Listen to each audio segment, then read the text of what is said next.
Radio Moderna presenta Siempre con la Verdad, con Robert Castro Guerra. Un programa de actualidad nacional e internacional, con comentarios, entrevistas y debates. Siempre con la Verdad.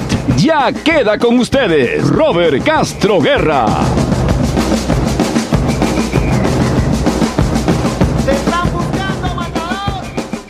Buenas tardes, amigos de Radio Moderna, Radio Papá. Siempre con la Verdad, programa número 23, Lima, 17 de julio del año 2017. 23 programas aquí en Radio Moderna. Gracias al público por continuar escuchándonos semana a semana. Y en esta oportunidad, bueno, hay un tema que prácticamente cierra cualquier posibilidad de... como lo van a escuchar después en mi editorial, el tema de Ollantumala y de Nadine Heredia, su detención, su prisión preventiva determinada el fin de semana pasado, ha acaparado todas las portadas, ha acaparado prácticamente todos los comentarios y debates a nivel político, que incluso se han olvidado del famoso indulto, se han olvidado de la famosa reunión entre PPK y Keiko, que se llevó a cabo el lunes de la semana pasada también. Y nada, pues no sabemos pues si esto es de verdad la cortina de humo que nosotros consideramos ha sucedido. Y seguramente también PPK está calculando cuánto de beneficio le va a traer esta detención, cuánto de beneficio le va a traer la reunión que tuvo la semana pasada, porque por lo pronto, en las últimas encuestas que se han publicado el día de ayer, como siempre, dos encuestas que traemos nosotros para conversar, es la de CIT, del CIT Perú, donde nos dice que el 68% de peruanos estaría a favor o de acuerdo, ¿no?, con la prisión de Nadine y Humala. Mientras que también, por otro lado, 57% desaprueba a Pedro Pablo Kuczynski en su gestión, que coincide con el 58% que le da Ipsos del Comercio. La de CIT Perú fue publicada en el diario Expreso el día de ayer y la de Ipsos en el Comercio del día de ayer. Prácticamente hay una coincidencia casi exacta, es un punto de diferencia entre una y otra encuestadora. Uno le da 57% de desaprobación a PPK y el otro le da 58%. Esto quiere decir que, redondeemos las cifras, 60%, el 60% de peruanos, 6 de 10 peruanos estaría, o de 10 ciudadanos por lo pronto encuestados, estaría desaprobando la gestión de PPK. ¿Cuánto le sirve a PPK todo lo que está sucediendo? No solamente lo del indulto, no, el posible indulto, no solamente el tema de la negociación, o por lo menos la conversación que ha tenido con Keiko Fujimori, la lideresa y todopoderosa líder de los fujimoristas que están en el poder del legislativo aquí en el Perú, desde el 28 de julio pasado.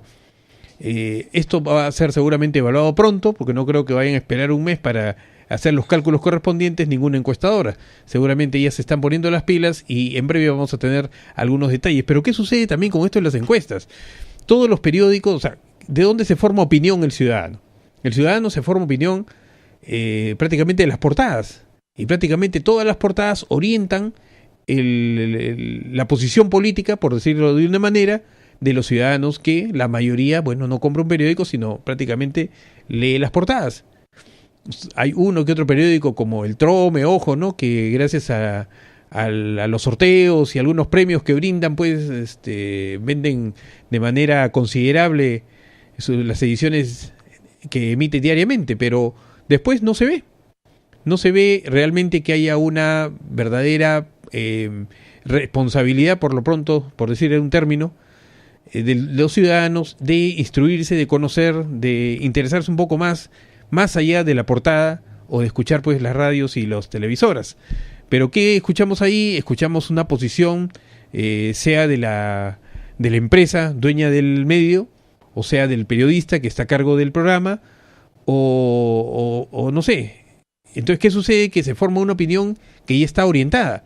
Y aquí la orientación, y eso lo dije en las ediciones anteriores de Siempre con la Verdad, hemos visto pues cómo la prensa ha estado orientando el tema, por ejemplo, del indulto a Fujimori, para que sea favorable. O sea, mientras hubo un notorio, los que votaron por PPK, mayoritariamente se votó por PPK por estar en contra del indulto a Fujimori, por estar en contra de Keiko Fujimori, que iba a indultar a su padre. Entonces ahora parece que toda la propaganda, toda la tendencia arribaría a que, por ejemplo, una mayoría estaría de acuerdo con el indulto al señor Alberto Fujimori. Pero esto es tendencia, ¿no? Tendencia como consecuencia de que todos leemos las portadas y en la portada dice que liberen a Fujimori, cárcel para Humala, cárcel para Nadine. Entonces se forma más una opinión, digamos, de portada, pero uno no se instruye verdaderamente lo que está pasando. Nosotros sí tenemos una posición bastante diferente, por llamarla de una manera, respecto de ello, que lo vamos a dar cuenta en la editorial que vamos a dar lectura en estos momentos. Y la editorial la hemos titulado Feliz 28, no, Felices Keiko, PPK y Vladimiro Montesinos.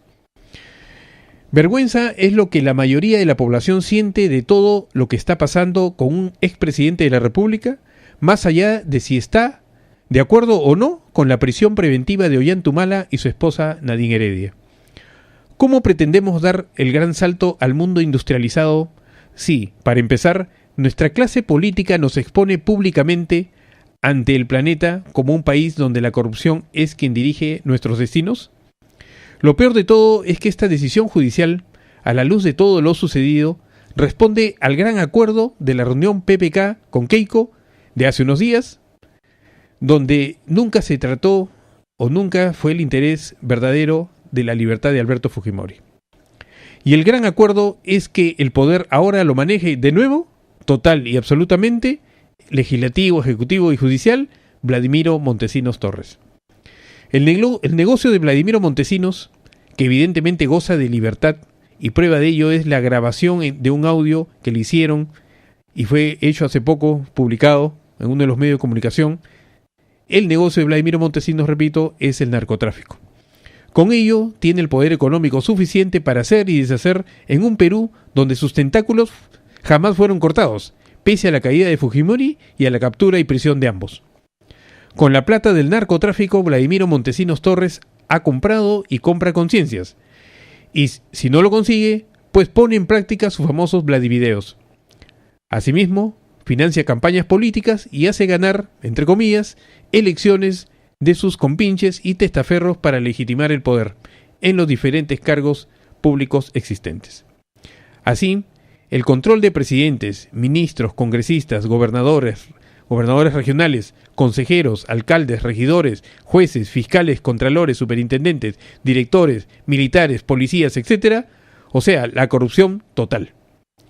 Un narcoestado en la práctica porque todos se mueven organizadamente para garantizar que este negocio vaya viento en popa, sin obstrucción alguna, y al contrario, con mayores facilidades para su expansión. Keiko Fujimori resulta ser el brazo político de Vladimiro Montesinos. El brazo armado son los remanentes de Sendero Luminoso en el Brain y algún otro sicario colombiano, si no, el Grupo Colina. Entonces, ¿cómo hacer para que la gente común y corriente, el peruano de a pie, el ciudadano poco informado, que solo lee las portadas de los diarios en los kioscos de las esquinas, no se dé cuenta de lo que verdaderamente sucede? ¿Cómo hacer para que la mayoría no se dé cuenta de que el próximo gabinete ministerial, por ejemplo, lo nombrará Keiko Fujimori? ¿Cómo hacer para que la mayoría no se dé cuenta de que el fujimorismo, que no es un pensamiento ni ideología ni mucho menos doctrina política, sino una forma corrupta de actuar, está copando ya los principales cargos directivos del Ejecutivo, como acaba de ocurrir con Ocitrán? Pues para eso están las también famosas cortinas de humo, que son un conjunto de hechos o circunstancias con los que se pretende ocultar las verdaderas intenciones o desviar la atención de los demás, un tipo de distracción para encubrir una acción. De esa manera se disimula la verdad, en forma intencional. Las cortinas de humo están diseñadas para engañar, confundir o distraer a los demás. Y una gran cortina de humo resultó ser, por ejemplo, la falsa lucha de libertad o por la libertad de Alberto Fujimori. Repito, nunca fue ni es lo que Keiko, Kenji, Sachi o Hiro quieren. Les conviene más que su padre esté preso. Por ello, la lucha o la conversación de Keiko con PPK La semana pasada no tuvo como tema central ese. Otra, la última cortina de humo, es que Keiko y Kenji estén peleados y divididos por el control de su organización Fuerza Popular. Falso. Si se dividen, se cae el negocio de ellos y de Vladimiro Montesinos. En todo caso, ya crearon en la mente de los peruanos que Kenji podría ser la alternativa si Keiko eventualmente no funciona como candidata presidencial. Ahora, cuando ya se caía para el Perú la investigación de Lava Jato en Brasil, de la noche a la mañana aparece la petición fiscal contra Ollanta Humala y Nadine Heredia, pero como una cortina de humo para tapar el gran acuerdo, repito, entre PPK y Keiko. ¿Y por qué Ollanta y Nadine y no los otros investigados? Pues porque Alan García se alineó al fujimorismo y porque Toledo y Elian Carp saben mucho de PPK. O sea, ellos son intocables. ¿Y por qué Ollanta Humala?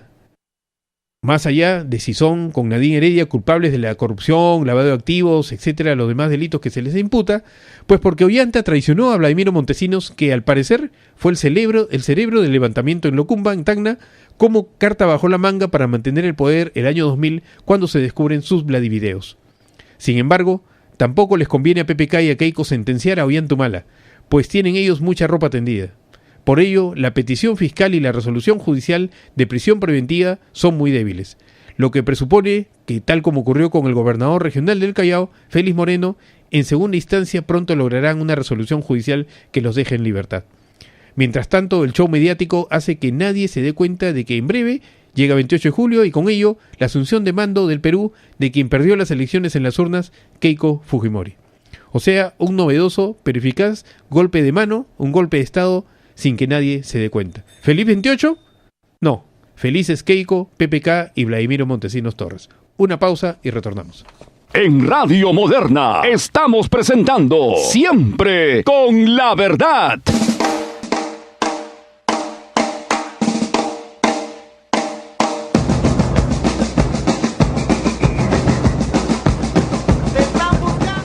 Y continuamos aquí en Radio Moderna, Radio Papá. Estamos ya aquí en cabina con nuestro invitado, el doctor Carlos Torres Caro, quien fuera congresista de la República y también fuera, en el mismo año 2006, candidato a vicepresidente de la República en la plancha de Ollanta Humala Tazo. Como hemos manifestado hace poco, no solamente en esta editorial, Ollanta Humala y Nadine Heredia pues acaparan todas las portadas, prácticamente es ellos han... Hoy día la noticia de la semana y por muchas semanas más, por lo pronto va a ser este tema. Y hasta Kenji está haciendo su show, porque Kenji ha ido a dejarle comida anteayer, una ropa ayer, hoy día parece que le llevó el desayuno, está madrugando a todos, o por lo pronto están haciendo pues ahí, como repito, un show. Pero esto que nos parece divertido, no tiene nada divertido, porque en realidad es una vergüenza que ya son dos presidentes, por lo menos presos, uno sentenciado, otro por sentenciar, a la luz de las pruebas que por lo menos han presentado o los delitos que se le está imputando. El señor Ollanta Humala y la señora Nadine Heredia tendrían responsabilidad por la cual tendrían que pagar prisión.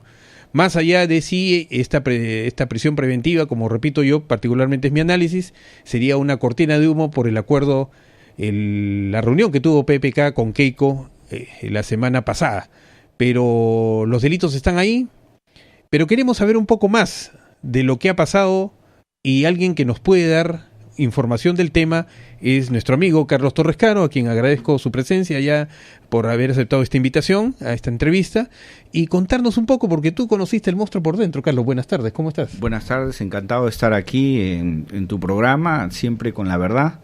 Y bueno, hay que decir una cosa de lo que has mencionado, y es que se ha hecho demasiado bulla con respecto a un tema que creo que ya en los próximos días tiene que ir bajando de tono y debemos de continuar adelante, porque lo que importa al fin y al cabo es que la justicia haga su trabajo. Yo espero que en los próximos días el fiscal formule ya la correspondiente acusación y esto ya derive en el juicio oral, donde con todos los argumentos y los elementos que se han esbozado y de los cuales todos hemos sido testigos, porque es como han dicho, una decisión histórica, porque nunca antes se ha visto la cantidad de horas que se han pasado tanto el fiscal como la defensa como el propio juez para definir una situación así. Yo en principio quisiera decir que a diferencia de muchos que han comenzado a criticar que esta es una resolución ilegal, arbitraria, etcétera, quisiera decir que no tiene para nada el contexto de una arbitrariedad e ilegalidad, porque para que una resolución sea dentro del marco estricto de las normas jurídicas, tiene que, primero, que ser respetuosa del debido proceso. Y todos hemos podido observar que la resolución ha sido dada dentro del respeto al debido proceso, que viene a ser ese conjunto de exigencias mínimas que se le da a una persona investigada, como el derecho a la defensa, como la pluralidad de instancia, como la oralidad, la publicidad, etcétera, etcétera, etcétera. Es decir, han tenido la tutela correspondiente. Y segundo elemento es ya establecido por el Tribunal Constitucional y por las sendas resoluciones de la Corte Suprema, es básicamente el punto referido a la motivación de las resoluciones. ¿Quién puede dudar que esa resolución no ha sido debidamente y meticulosa y didácticamente motivada? Por supuesto que sí. Parecía una sentencia, efectivamente. Entonces, si tenemos, por un lado, el debido proceso que sea respetado y la resolución está debidamente motivada, entonces no hay ilegalidad, no hay arbitrariedad, no hay abuso.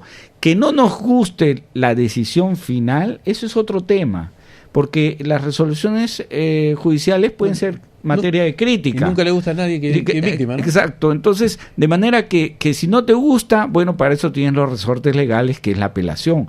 Pero no porque no te guste, tú vas a decir esto es arbitrario, ilegal, Pero etcétera. ¿El peligro de fuga verdaderamente existía? Claro, lo ha señalado con precisión. O sea, los tres elementos tienen que, como bien sabes, tienen que ser concurrentes, ¿no es cierto?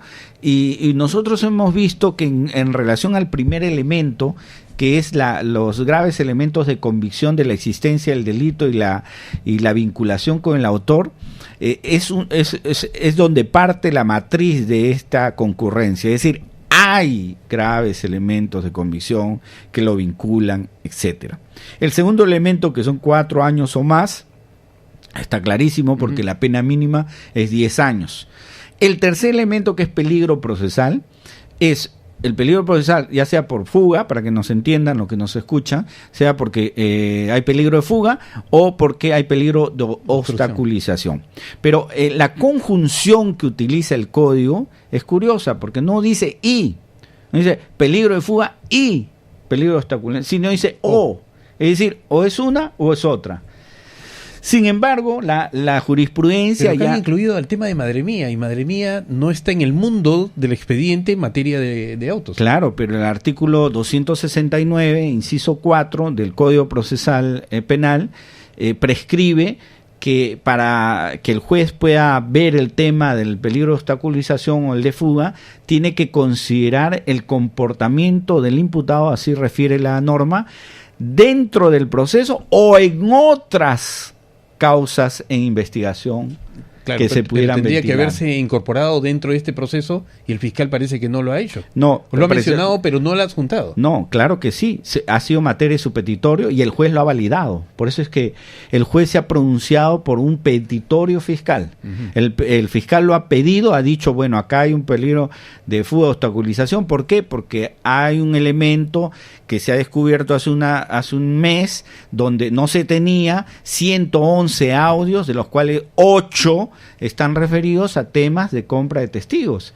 De manera que el juez, ante el pedido, ha dado validez al pedido y lo ha incorporado porque es plenamente válido la situación de incorporación.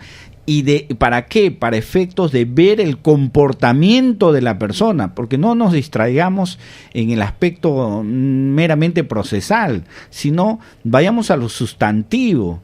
O sea, que con todos esos elementos, ¿quién puede dudar que esto no conduce a una condena? No, entonces, claro, pero eso es materia si conduce, de la investigación posterior a la sentencia final. Pero si ya conduce una condena, no nos distraigamos en aspectos procesales, cuando además han sido bien sustentados por la Fiscalía y por el juzgado, y ha sido materia de esa decisión. Es que sí, nos preocupan los temas procesales, porque muchas veces por estos motivos, más de forma que de fondo, caen expedientes. Por ejemplo, acá liberaron hace un mes, creo, aproximadamente, al señor gobernador del Callao. Increíble. ¿No? Increíble. Entonces, pero eso es una mala decisión, no de primera instancia, sino de los que lo liberaron. O sea, claro, no, es pero un se criterio. sustentaron en una falta de fuerza de la petición fiscal, en la cual pues al final en instancias superiores determinó pues la libertad. Claro, yo por eso tengo una observación sobre este tipo de temas, ¿no? Y es que creo que las universidades no necesariamente preparan a los estudiantes, a los futuros abogados, con el concepto de que lo que importa es la justicia y menos la ley.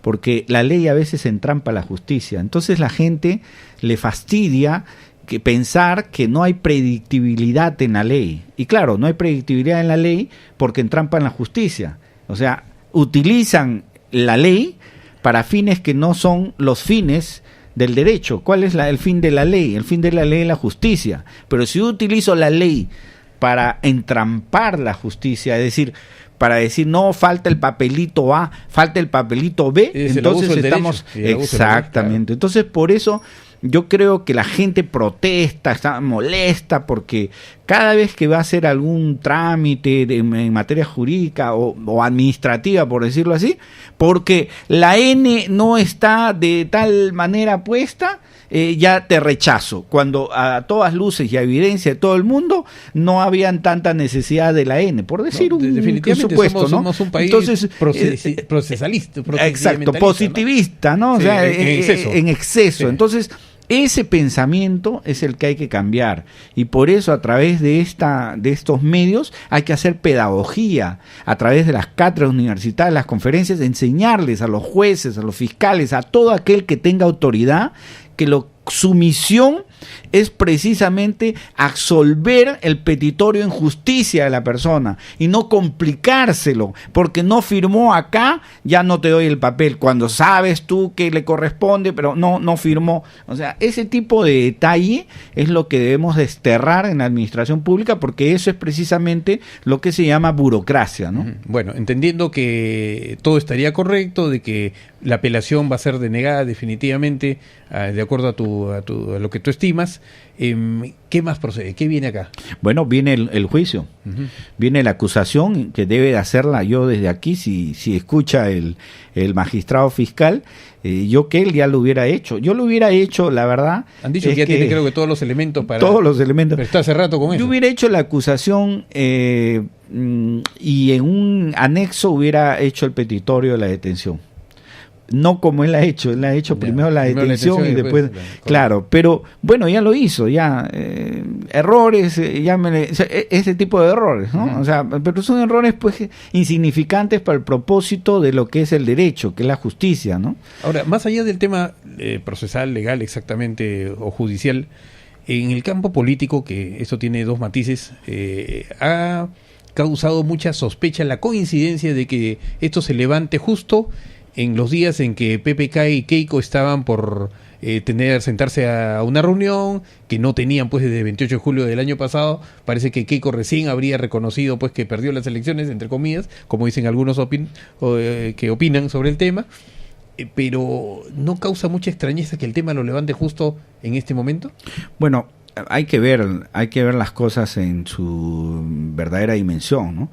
O sea, utilizan algo que verdaderamente sí, todo el mundo está esperando, que Ollanta, Nadine Heredia, a la luz de las denuncias que hay, así como Alan García o Toledo, pues puedan caer, pero lo que más rápido tenían era a este señor Humala que estaba acá. Claro, pero la trascendencia de la reunión de Keiko con PPK tampoco es... no ha trascendido. No, es que ¿qué puede trascender? Una reunión en la que el acuerdo se va a someter al... ¿cómo se llama ese? ¿Al Contralor? Esa reunión de todos sin que no hacen nada, al acuerdo nacional. Claro, entonces, si es una reunión de una intrascendencia total, que para los fines propios del Perú, La única cosa que puedo rescatar de la reunión es que por fin se han sentado para decir, bueno, ya nos estemos fastidiando uno a otro. Pero eso es lo que sale de y eso afuera. está bien para el Y lo que queda dentro del 28 de julio, ¿quién va a ser el próximo primer ministro? Bueno, ¿Quién lo va a nombrar, PPK o Keiko? yo espero, mira, a mí me gustaría que los dos gobiernen por el bien del Perú, ¿ah? Por el bien del Perú me gustaría que los dos gobiernen porque así tendrían la facilidad de tener el ejecutivo, el legislativo y a ver, pues que hagan algo. Demuestren que pueden hacer algo.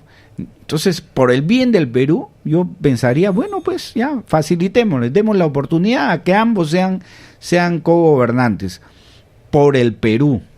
Obviamente, si se tratara de una solución mejor que esa, bueno, ninguno de los dos, ¿no? Mejor porque es no otro. solamente el tema político, sino económico. Estamos claro, porque estamos pasando por una entrampados. recesión. El problema es que notable. vamos a entrar a una situación de no crecimiento de la economía y eso nos va a traer recesión y de ahí, de acuerdo a las teorías de los chicos de Chicago Boys, probablemente venga la inflación y vamos a entrar en una vorágine de lo de antes, ¿no? Lo que no queremos precisamente. Vamos a hacer una pausa y continuamos en el siguiente bloque aquí en Siempre con la Verdad con el doctor Carlos Torres Caro.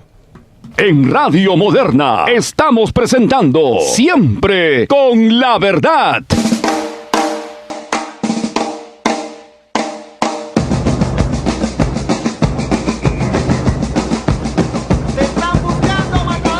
Bueno, continuamos aquí en Radio Moderna, Radio Papá, programa número 23, Siempre con la Verdad. Y continuamos con la entrevista al doctor Carlos Torres Caro, es congresista de la República, es candidato a vicepresidente en la plancha de Ollanta Humala el año 2006, que quedó en segundo lugar, y como consecuencia Carlos integró el Parlamento, ese Congreso del año 2006. Y quiero hacer un poco de historia, ¿no? El tema de Ollanta Humala sale a la luz el año 2000 como consecuencia del Locumba, ¿no? El Locumbazo que le llaman en Tacna. Y luego de allí tú asumiste la defensa conjuntamente con Lotó Vallarrestra, si no me equivoco. Así es. Entonces allí hubo una notoria pues presencia ya más política del doctor Torres Caro, ¿ya? Y no solamente ya como ex fiscal o ex magistrado que habías tenido tu oportunidad de tener ese cargo. Esa oportunidad, muchos dicen que Vladimiro Montesinos estuvo detrás de esto, que fue una cortina de humo a fin de poder él escapar con este carisma que tenía hacia Ecuador. Hubieron varias leyendas. ¿Qué nos puedes contar de eso? Bueno, yo tengo que ahora, a la luz de lo que se sabe, obviamente que se trató de un montaje, ¿no? Pero que sin que esto también hay que decirlo en honor a la verdad, sin que Ollanta lo sepa. O sea, es decir, mira, cuando yo a los pocos días que él se entrega y converso con él, tú te puedes dar cuenta si una persona te engaña o no te engaña. Y él me refirió que su levantamiento era legítimo en lo que a él consideraba. Uh-huh. Pero empujado obviamente por Antauro, ¿no? Porque Antauro era el más interesado. Pero las condiciones dadas, al parecer, fueron dadas por el propio Vladimiro Montesinos, ¿no? Es decir, yo no creo, en todo caso no puedo afirmarlo, que ha habido una conversación de Ollanta yo no creo. Yo sé que Montesinos lo ha mencionado diciendo que sí, que yo preparé esto, que eso, el otro, pero yo lo que sé, un Vladimiro Montesinos que se siente como traicionado por parte de Humala. Bueno, yo no creo hasta ese punto, por lo menos ahí puedo decir en honor a la verdad, en este caso Ollanta creo que actuó en todo caso engañado. Es decir, se le preparó un escenario y él simplemente jugó el rol sin saber. ¿Y Antauro menos? No sé, de Antauro sí no sé, pero creo que Antauro menos, claro, por la personalidad, ¿no? De él, que este tipo de cosas le gustan. Sí. Digamos, le gustaban. Porque ¿él estaba retirado o Antauro creo? Antauro le habían dado de baja. Ya le habían dado de baja, claro. Correcto. Por eso es que, digamos que tenía esa especie de fastidio, seguramente, ¿no? Y que lo motivaba más. Pero yo creo que el escenario ahora a la luz de lo que se sabe, porque claro, es fácil ser profeta del pasado. ¿no? Claro, entonces ahora lo que se sabe, obviamente sí fue un escenario preparado por Montesinos, pero creo que sin conocimiento de Ollanta, ¿no? Uh-huh. Ahí la defensa que ustedes hicieron en favor de Ollanta, en concreto, ¿a qué se debió? ¿Te refieres a cómo llegué yo a la defensa? Exactamente, sí. Bueno, yo justo acababa de publicar un libro en el Colegio de Abogados en la época del gobierno de Fujimori y Montesinos, que se llamaba El Derecho a Resistencia a la Opresión, que creo que tú también asististe ahí a ese evento. Y claro, eran momentos difíciles y yo publiqué esta obra, que El Derecho a Resistencia a la Tiranía, que fue precisamente materia de toda una situación de sabotaje a la imprenta que lo publicó, etcétera. Lo hicimos en el Colegio de Abogados y bueno, y luego me contactan para defenderlo a Ollanta, en vista de que era un experto en materia de rebeliones y insurgencias. Y como estaba Javier y trabajamos juntos, bueno, decidimos asumir la defensa, ¿no? O sea, no había ahí ningún cálculo político por parte tuya. No, para nada, porque en esa época, si tú recordarás, era una época convulsionada, complicada del país y todavía no había ni perspectivas de que hubiera una situación de esa naturaleza, ¿no? O sea, no había absolutamente nada, había el propósito de asumir una defensa dentro del marco de una especialidad en la que había escrito una obra y era interesante, ¿no?, asumirla porque lo configuraba dentro de el contexto de una insurgencia y de una insurgencia popular militar. Y en ese sentido fue la óptica y logramos sacarlo del Real Felipe, ¿no? Conseguido ese objetivo, efectivamente logran sacar a Ollanta y a Antauro también, ¿no? ¿Se mantuvo tu amistad con Ollanta? Sí, se mantuvo. Bueno, a 6 años después fuiste candidato con él. Se mantuvo al punto que mantuvimos un tipo de relación, digamos, no estrecha, pero una relación. Se fue de viaje, se fue a Francia, de ahí a Seúl. Corea. Y de ahí es que me contacta para que lo apoye. Él quería, se había enterado, un día me llaman por teléfono a mi casa en la madrugada, contesto el teléfono y resulta que era él y me dice: Carlos, ayúdame, quiero que sea mi abogado porque me están dando de baja en el ejército. Y yo lo que quiero es quedarme en el ejército. Y ¿eso fue antes o después del Andahuaylazo? Es días antes. Eso fue más o menos el 20 de diciembre. Que como consecuencia de esto, en enero supuestamente se da el Andahuaylazo.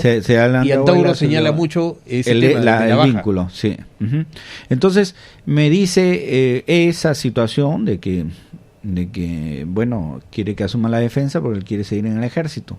Y yo le digo: oye, tú tienes abiertas las puertas de la política, ¿no? Tú puedes ser presidente del Perú.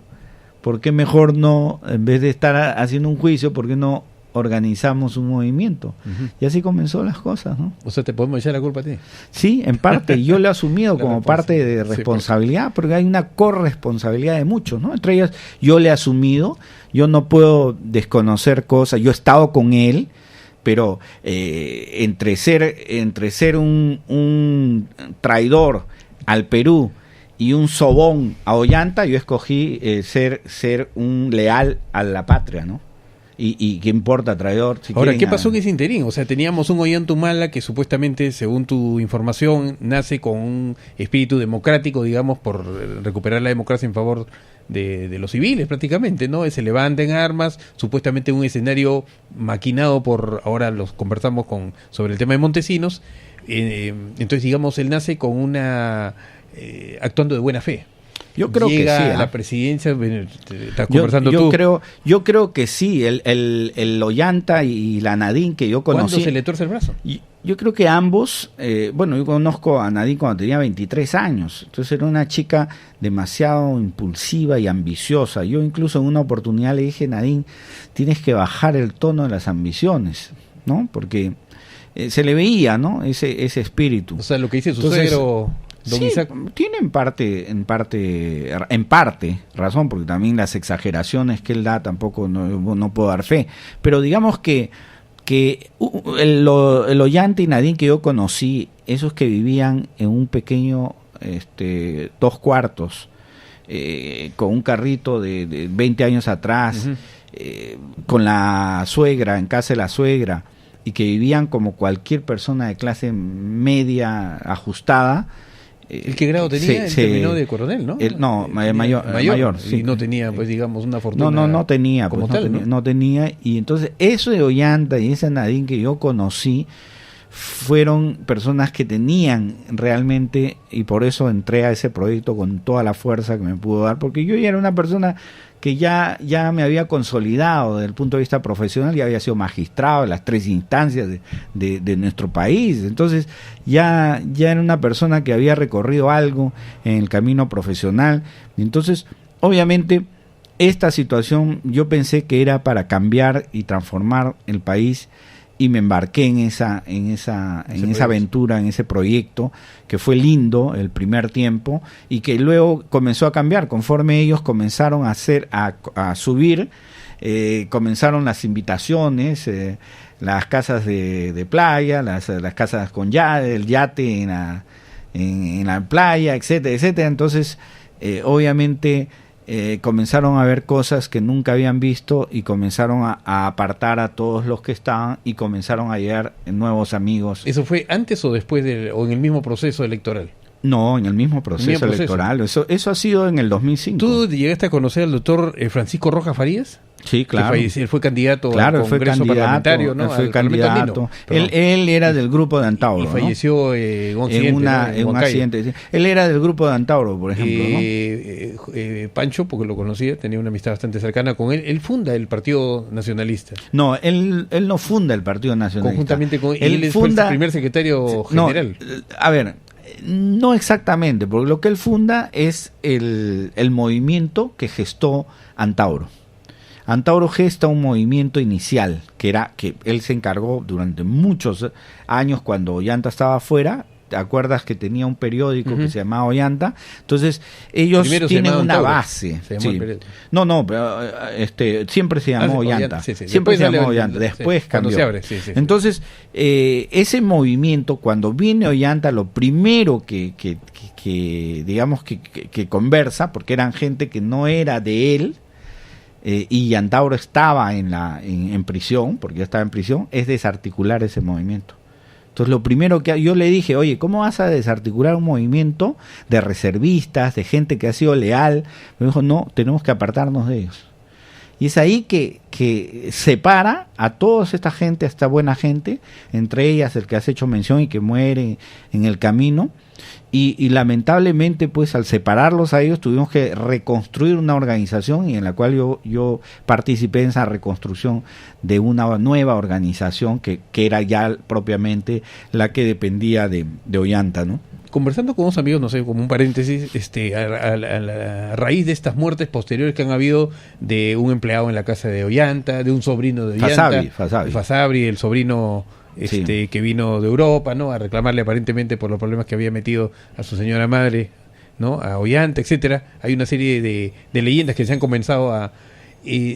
¿Lo del doctor Francisco Rojas Farías fue un accidente?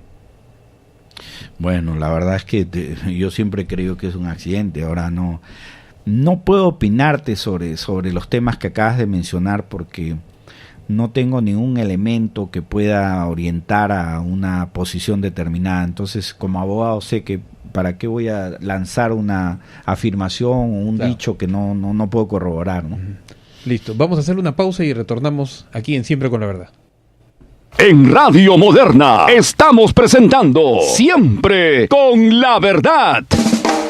¿Buscas lo mejor para tu hogar? En Plaza Hogar podrás elegir, diseñar y plasmar todas tus ideas. Todo lo que soñaste está en Plaza Hogar. Diseños exclusivos y precios sin competencia. Cómprale al Perú. Ven a Plaza Hogar. La emoción de encontrar lo mejor para tu hogar. Avenida Angamos, 1551 Surquillo. Palabra de Maestro, revista de educación y cultura de derrama magisterial, cumple 20 años. Actualización pedagógica, educación, cultura y servicios para la docencia y el desarrollo del país. Fuente de consulta académica. Entrega gratuita en las oficinas de derrama magisterial a docentes asociados. Pídela. Viene con CD. Homenaje al maestro. Revista Palabra de Maestro. Desde hace 20 años, los que educan nos leen. Centro Comercial Polvos Azules, de todo para ti. En calzado, maletas, bazar, artesanía, artefactos. Seguridad permanente, 2 amplias playas de estacionamiento. Paseo de la República, 475 La Victoria. Ven y cómprale al Perú. Cómprale a Polvos Azules, la primera fuerza comercial del Perú.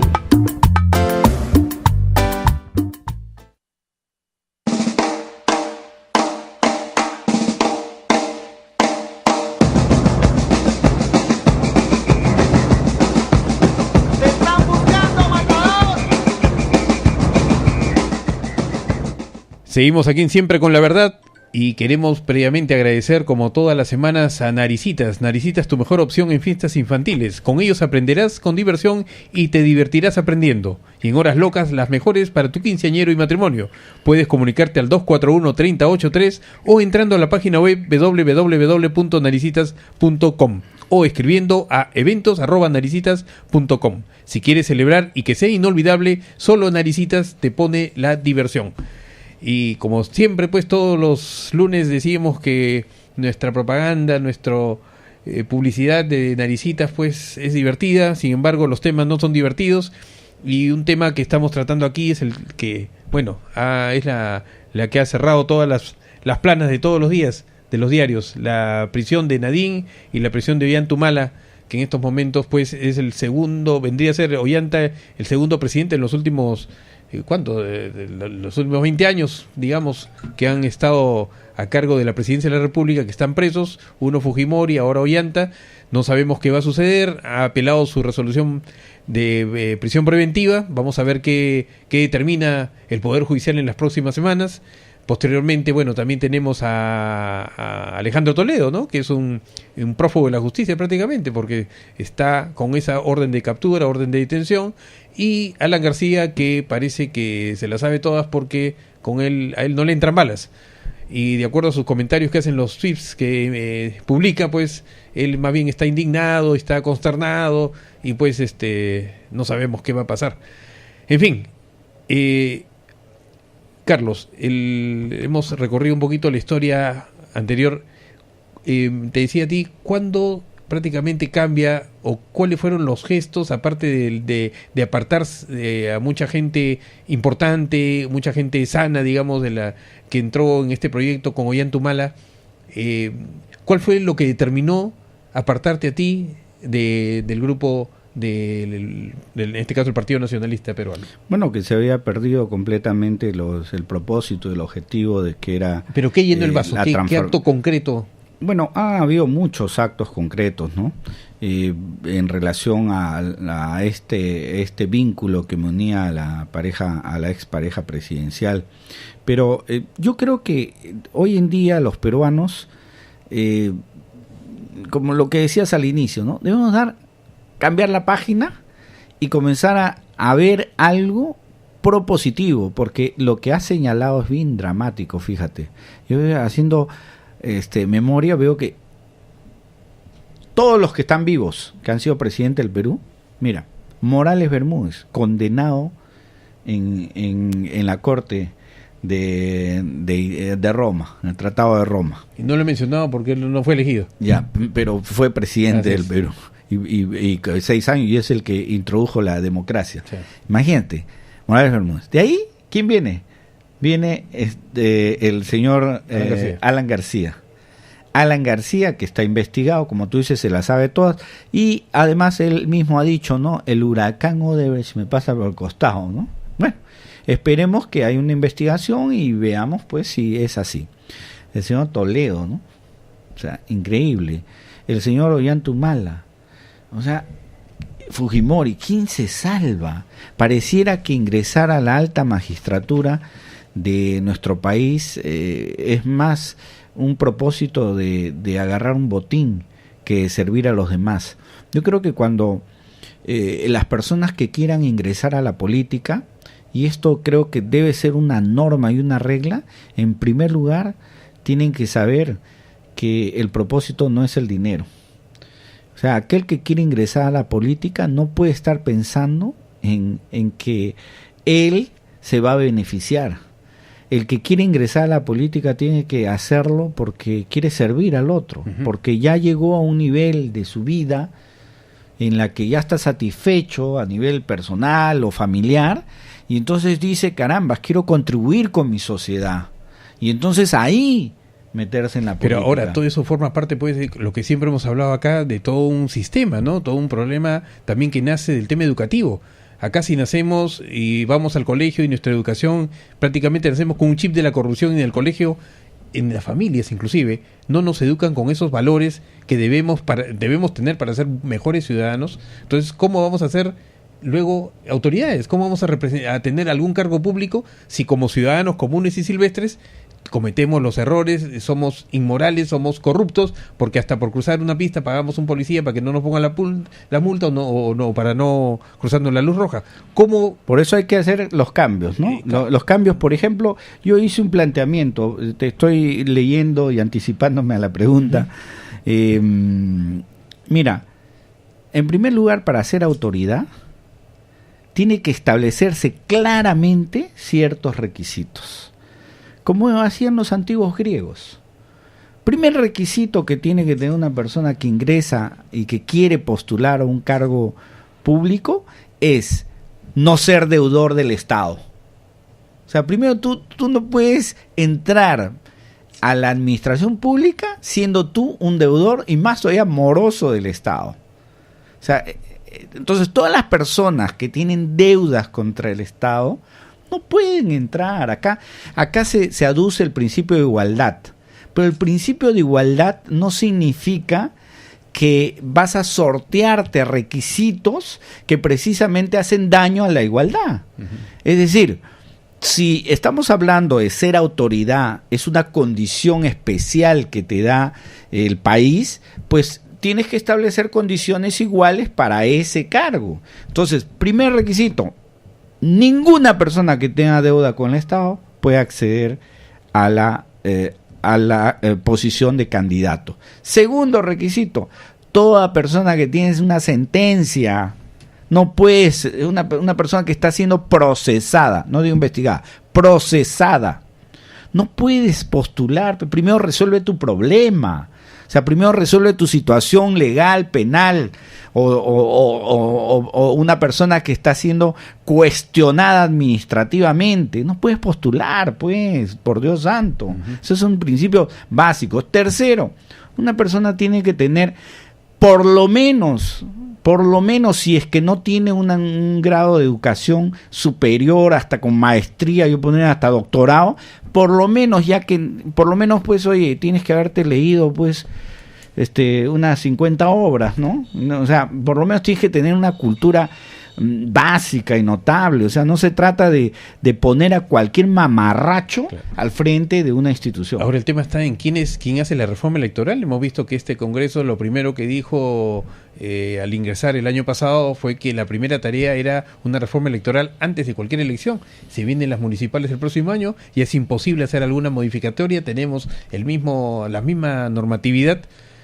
Pero que no hay intención. Yo creo que el problema, yo soy un convencido que el problema, repito, no es de normas, sino el problema es de personas, ¿no? Por eso es que... No, como tú me estás señalando normas... No, o sea, claro, es que tenemos que empezar estableciendo ciertas reglas, ¿no? Por eso la reforma electoral, muy bien. Pero cuando hablamos de mejor que no se haya hecho, porque si no, estoy de acuerdo, les permitiría postular a los que hoy están, ¿no? Creo que ya eso está excluido, está cerrado, ¿no? Sí. Está cerrado, porque no tienen opción ya, porque tienen que hacer 2 legislaturas y ya no les da tiempo. No hay posibilidad. Entonces ya ahorita todos los cargos están vacíos. Lo que se debe establecer es criterios mínimos, señores. Los que quieran acceder a ser autoridad Primero, que no tengan deudas con el Estado. Segundo, que no sean personas que tengan problemas administrativos ni penales en grado de proceso. ¿Y los partidos políticos, que son la base de la democracia? Tercero, por eso, vamos estableciendo primero las personas, ¿no? O sea, estableciendo un régimen para que las personas que puedan candidatear sean personas pues que tengan cierto... ¿Cómo es posible? Miren, en el Poder Judicial ocurría esto. Ponían jueces de familia a personas que tenían juicio de alimentos. Dios santo, o sea, ¿qué tal espíritu? Esto es una cosa, como dirían los argentinos, esto es una cosa de locos, ¿no? Definitivamente que hay que establecer ciertos requisitos. La persona que quiera acceder tiene que ser una persona que primero no tenga deudas con el Estado, no tenga juicios penales ni administrativos, una persona que tenga un grado de educación y formación académica que por lo menos garantice, que sepa de qué va el país, una persona que no tenga un comportamiento en el pasado de una situación rara que haya cometido. Es decir, tiene que tener ciertos criterios, ¿no es cierto? Entonces, eso primero. Y segundo, en el tema partidario. En el tema partidario, pues sabemos que no existen partidos. No existen partidos, ni el APRA es un partido, porque si no, decir que el APRA es un partido es un engaño, pues fue un partido, pero hoy en día no lo es, o sea, ahora es un grupo de intereses. Un partido es otra cosa, un partido es algo que va en busca de un ideario, de una transformación, que tiene un proyecto de país. No vemos eso en el país. Entonces, tenemos que hacer algo para que exista por lo menos lo básico, ¿no es cierto? Y quizás en ese sentido tendríamos que empezar con criterios de por lo menos que se respeten las elecciones internas, ¿no? Así es. Bueno, hemos conversado largo y tendido sobre esos temas, hay mucho que conversar. Efectivamente, la base de la democracia son los partidos, y si queremos hacer un cambio, además de meter presos y que sean un ejemplo, no solamente aleccionador para los culpables, sino ejemplo para los demás que quieren ascender a un cargo público, estos señores tienen que pagar prisión donde quiera que estén. Bueno, Carlos, palabras finales, por favor. Muchas gracias por haber venido. Bueno, agradecer la invitación que me hacen en Radio Moderna, Radio Papá, ¿no? Y el programa Siempre con la Verdad. Es curioso porque mi primera entrevista que hice yo en el marco de mi inicio en la política hace ya varias décadas fue en Radio Moderna. Te estamos relanzando entonces. Bueno, quedamos gracias. Así con los amigos de Radio Moderna, Radio Papá. Hasta el próximo lunes, y muchas gracias por la audiencia. Muchas gracias. Hasta luego.